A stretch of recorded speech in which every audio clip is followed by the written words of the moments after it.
As a Buddhist chaplain, I sometimes ask people, what would you do if you have only a year left to live? And I find that people give very similar answers to what happens when I ask them, what would you do if you can financially retire now? Or what do you plan to do when you retire?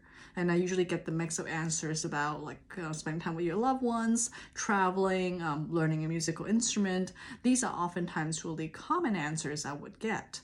And what I've done often with friends is I then ask them, okay, well, clearly we're all not retired yet, or at least with the ones who are friends who are not retired. But what can we do now that is a fraction of the thing that you want to do? And it's really interesting, especially one time when I was keying in on a friend wanting to learn to play the guitar. I was asking her, what's stopping you from learning the guitar now? And I feel like it's really interesting because sometimes we defer what we want to do, but based on the idea of having a whole huge chunk of free time. But realistically, even as we're getting to retirement age, as I've observed with my retired friends, you actually end up not having that much free time because now your time is taken away with medical appointments and all sorts of things that's still actually cropping up. And that this whole deference to the idea of having a chunk of free time may never actually happen.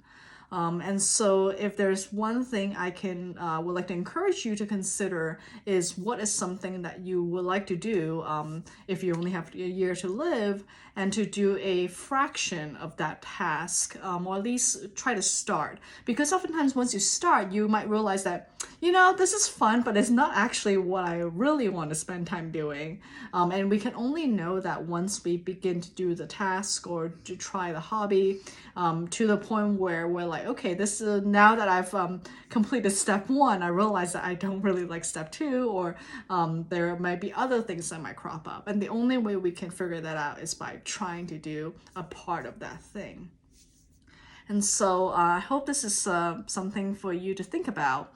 It's something that I'm gonna think about as well. I think the year time frame is sort of interesting because it's just enough time where you still have time to prepare all your affairs and all of that, but there's also still time for you to enjoy your life. So what is that something that you want to do?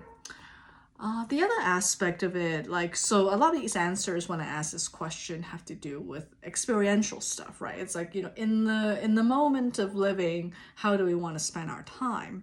But the other aspect is legacy, what do we want to be remembered for? And that again is another thing to consider, right? If you were to, if ChatGPT were to write an obituary about you, what would that obituary actually cover? So that is something that we can almost reverse engineer, right? That is essentially what we're doing with our lives. Is at some point, I think we all reach a time of expiration, unfortunately. What can we do to go backwards to figure out what we would have wanted to have spent our time doing, or at least be remembered for? And that's again another helpful indicator as to what might be something that you might want to spend time doing or trying to figure out. And of course, I feel underlying all of this, many of us are now under financial pressure, right? We need to make money, and it's this awkward thing where we don't know how long we have to live, so we don't know how much money that we would need to make in order to get there. And I think that is the hardest trap for many of us right now in today's climate, right? So given the fact that we don't know how long we have to spend to make the money to look after ourselves, I think this is again where the whole concurrency of trying to figure out what you want to be remembered by and also how you would like to have spent your time, it's not something that is really deferrable, at least for many of us who are not in a financially independent situation. And what I've also observed, because I do have friends who are in these financially independent situation, is that we think that, oh, once they got there, they would have all the time in the world to figure this out, right? And they would have the answers or something like that, or at least a clearer path. And what I've observed is that, like, yes, they have like a little bit more relaxation, like, and in order to spend their time, but it doesn't actually resolve these questions anyway. Which I know it's like easier to say, and like, you kind of have to believe me in my observations. But it's something that I've noted because I want it to be true. I want it to be true that once you're financially all set, then you can spend time to figure out the rest of your life, right? But what I observed is that that isn't actually ever true in those who are actually quite not like the billionaire level wealthy, but at least like financially independent wealthy. So again, I feel like I'm reporting from the field what I've observed, in order to almost like pop some fantasy bubbles that we all have, right? About like, once we are generationally wealthy, therefore our problems will be solved. Like, it actually doesn't end up working out that way oftentimes. It's multiple processes that are ongoing at the same time.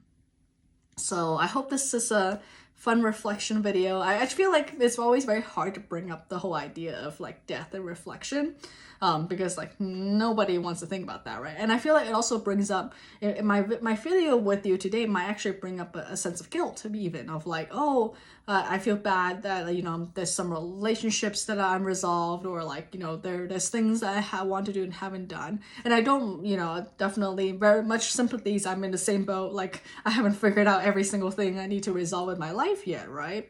But I feel like that is the humanity is like that. Like, no matter how well we plan this whole like end of life situation, like I don't think any of us are ever going to be like, and I've checked every single box and I can like lie peacefully there or something like that. There's very few people who are able to achieve that.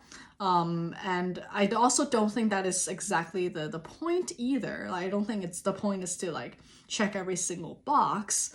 But the whole idea is that if we have put in sincere effort, or at least have tried to think about it, that already may alleviate some of the end-of-life suffering that might result because we didn't start thinking about this early enough and hold a lot more regret in our heart. So yeah, I hope this video is helpful to you, and please let me know how you would like to spend the last year of your life.